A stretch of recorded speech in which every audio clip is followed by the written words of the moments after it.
So I've just seen Transformers, and look, man, I gotta talk about it. I have got to talk about this and get this off my chest. I'm late, but I've finally seen it, so I gotta talk about it. Spoilers, spoilers. So look, if you haven't seen it, watch Transformers and come back to this because I've got to spoil the crap out of this because I've got to talk about it. One of the first things that I realized that really just threw me off was like Optimus Prime. This guy right here in the movie, it wasn't Optimus Prime.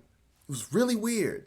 Really weird. The whole time I'm thinking, why is he so freaking angry at humans?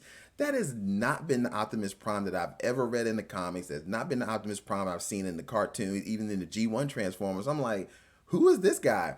This guy right here, Optimus Primal, was more like Optimus Prime than Optimus Prime was. Who was that guy? I did like Mirage though. So Pete Davidson is playing Mirage, and he actually does a really good job playing Mirage. I actually dug how he was playing Mirage, and it was really cool the way he was acting and all the quips and jokes and stuff like that. I dug that. I loved Optimus Primal. I thought he was fantastic. It was kind of crazy though because you got Optimus Primal. I mean, I felt so bad for people that had watched Beast Wars back in the day because this is called Transformers Rise of the Beast. Where are they? Where are the freaking Maximals? The only person that really talks in this thing is Optimus Primal. Now, don't get me wrong, Air Razor, she does some talking too, but they kill her off halfway through the movie. So you get this movie about the rise of the beast and they're there, but you never really see them. Now let's get to the stars of this. Oh man, so Anthony Ramos is pretty much the main protagonist, the human protagonist that we're going with. He's good. He's good, no doubt. I love the way he's playing his character, but my girl, no man, nah. I don't know what was going on. I mean, I'm not even gonna lie. A lot of her acting was kind of shaky, baby. They could have did without her in this film, straight up. Voice acting, oh my gosh. Peter Cullen crushed it. Michelle Yao as Air Razor crushed it. Peter Dinklage as Scourge crushed it. Ron Perlman as Optimus Primal crushed it. The only problem though was the rest of the cast. Like honestly, those other primals, they didn't even need to even be in there. Literally, they had like no lines. I kind of felt bad for them that they were even in the film casted because they literally said nothing in the film. It was crazy. Now I said this before, Unicron. In my trailer reaction, I said, if they crowd this movie up, this is going to be a debacle. And they did. They don't need to have Unicron in this film. And I was kind of worried and I was cautiously optimistic. And it holds true. They didn't need him. They didn't need Unicron at all. They just needed to focus on the Transformers, the Primals, and the Terracons. The Terracons were actually good. Just let that be the threat.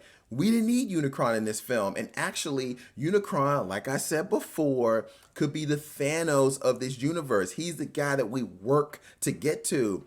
We didn't need to see Unicron. It could have been all about the Terracons and the threat that they were causing. Because I'm not going to lie, Peter Dinklage was killing it as Scourge. I felt the threat as the Terracons. So let that be the threat. Then they can talk about this all powerful master that is in control because that's what it should be. We did not need to have Unicron in this film. The action was good though. I will say the action was good. I love the fact that we actually got to see the Transformers.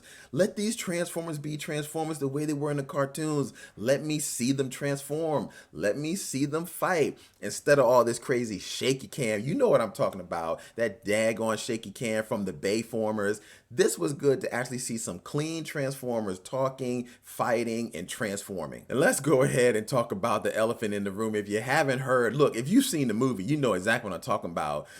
Let me go ahead and get my thoughts together.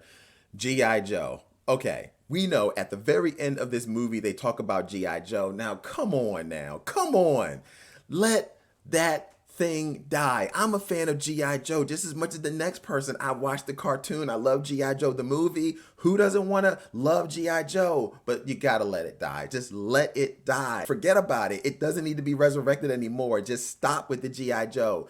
Now, they did have G.I. Joe and Transformer team up in the comics, But that's it. Let it stay there. Do not bring G.I. Joe into this Transformers universe. No, it's going to be bad, and I don't even know why they even did it. Now, I know it sounds like I'm crapping on this film. I know, it really does sound like I'm crapping on this film, but it's actually pretty good. Okay, it is actually pretty good. Well, I won't say it's actually good, but it's a solid film. It is a solid film, and look, I actually enjoyed it. Now, is it as good as Bumblebee? No. I didn't. I love Bumblebee. Bumblebee is a fantastic story, and that's what this is missing. There's a lot of development in this story that's not there. If it had more character development and more story development, this would have been a fantastic movie, and that's really what it's missing. It's just hitting the beats to get from A, B, C, D, E, F, and there's nothing in the middle. So when there are certain things happening at the very end, like this guy Mirage gets killed, you don't feel the payoff of it. When he has that connection with Anthony Ramos, you don't really feel it because they're moving so fast through the story. If they worked on that, it would have been good. But look, overall, it's not a bad movie. I know I'm crapping on it like crazy, but it's not a bad movie. Not a bad movie at all. Now, as I said, is it as good as Bumblebee? Absolutely not. Bumblebee is great, but this is definitely better than the rest of the Bayformers that we've seen, especially the last night. I mean, oh God, that piece of crap. So it's a solid movie. I definitely would go. I definitely would check it out. I recommend you to check this out as well. And leave in the comments below, what are your thoughts about this particular Transformers? Did you feel that Unicron was needed? I didn't think so. Did you like that story of Optimus Prime being such the angry old man type? I mean, he was pissed off for the whole movie at humans, which was very odd. What were your thoughts about this film? Did you like Mirage?